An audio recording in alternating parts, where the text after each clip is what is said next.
গাজীপুরের কাশিমপুর কেন্দ্রীয় কারাগার থেকে জামিনে মুক্তি লাভ করেছেন হেফাজতে ইসলামের সাবেক কেন্দ্রীয় যুগ্ম মহাসচিব মামুনুল হক।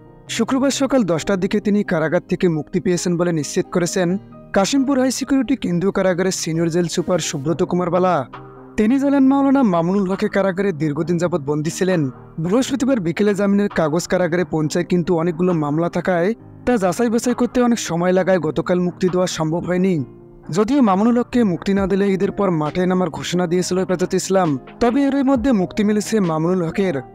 গত 29 মার্চ বিকেলে ঢাকার জামিয়া মাদানিয়া বাড়িধারা মাদ্রাসা সংগঠনটির এক ইফতার মাহফিলে মাওলানা জুনায়েদ আল হাবিব বলেন, ঈদের আগেই মাওলানা মামুনুল হকের মুক্তি হবে, না হয় ঈদের পর আমরা মাঠে নামতে বাধ্য হব।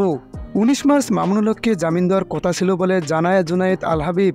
তিনি বলেন, আমাদের বলা হয়েছিল আপনারা জামিন আবেদন করেন মুক্তি হয়ে যাবে, কিন্তু 19 তারিখেই মুক্তি হয় নাই। ঈদের পূর্বে মামুনুল হককে মুক্তি দেখতে চাই, না হয় ঈদের পরে আঙ্গুল বাঁকা করতে বাধ্য হব।